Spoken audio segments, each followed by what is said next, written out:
Alors déjà, qu'est-ce que le SPANC ? En fait, c'est la compétence assainissement, donc, qui est une compétence communautaire, donc de la communauté d'agglomération. Vous avez toute la partie non collective, d'où le SPANC, service public d'assainissement non collectif. Et ça, en fait, ça concerne la ruralité, les endroits plus isolés, là où il n'y a pas l'assainissement collectif. C'est un service qui est en charge à la fois de la partie des installations des particuliers, mais aussi des contrôles de ces installations. Il y a aussi toute une dimension, un rôle de conseil sur ce qu'on appelle le type de filière, c'est-à-dire qu'en fonction de la capacité de la maison, du nombre d'habitants, du nombre de pièces, etc., le service détermine la capacité nécessaire et quel type d'assainissement privatif. Et puis après, il y a l'accompagnement aussi pour ces propriétaires quand ils font des travaux de rénovation.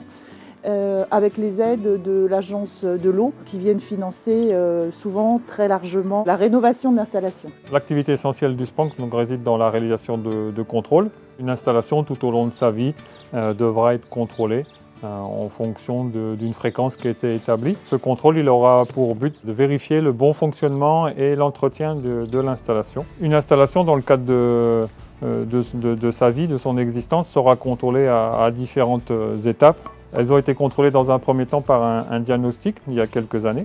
Et puis elles seront contrôlées maintenant périodiquement, ce qu'on appelle le contrôle de bon fonctionnement et d'entretien. Une partie des contrôles reste obligatoire dans le cadre de la vérification du bon fonctionnement et de l'entretien. Ils doivent être réalisés selon une périodicité de 4, 6 et 9 ans. C'est le SPANC lui-même qui déterminera les installations à contrôler et chaque propriétaire recevra un avis de passage, lui précisant la date et le jour. Alors il est demandé au propriétaire que tous les ouvrages qui composent l'installation soient rendus accessibles, visitables. Il existe aussi 2 autres contrôles dans le cadre de la réhabilitation d'un système. Pour les installations qu'on va remettre en conformité, ou pour les installations neuves, dans le cadre d'un permis de construire. À ce niveau-là, il y aura deux types de contrôles qui seront réalisés.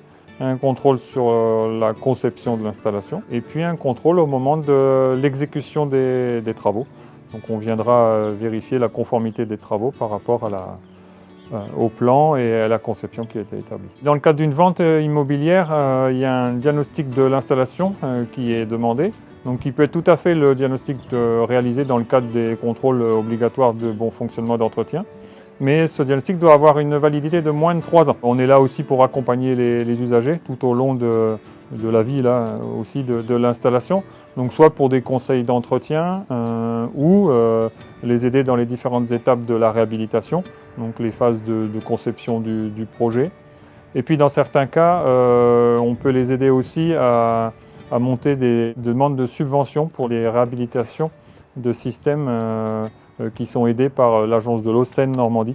Ça s'est très bien passé. Donc le premier contrôle s'est déroulé pour faire un état des lieux après l'achat du bâtiment, donc pour vérifier l'assainissement qui était en place et il n'y avait pas d'assainissement. Donc voilà, quelque part c'était une chance pour nous parce que les travaux ont été effectués après et ça nous a permis d'avoir les aides. Donc ensuite on a fait faire l'étude de sol pour mettre en place les travaux.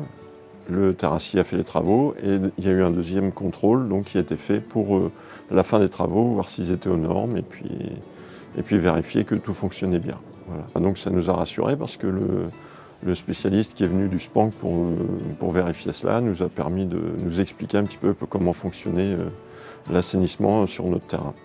Et puis les contrôles que nous devions faire, nous, en tant que particuliers, sur la fosse septique.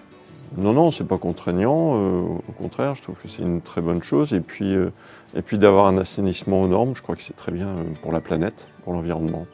À bientôt sur tvie.tv.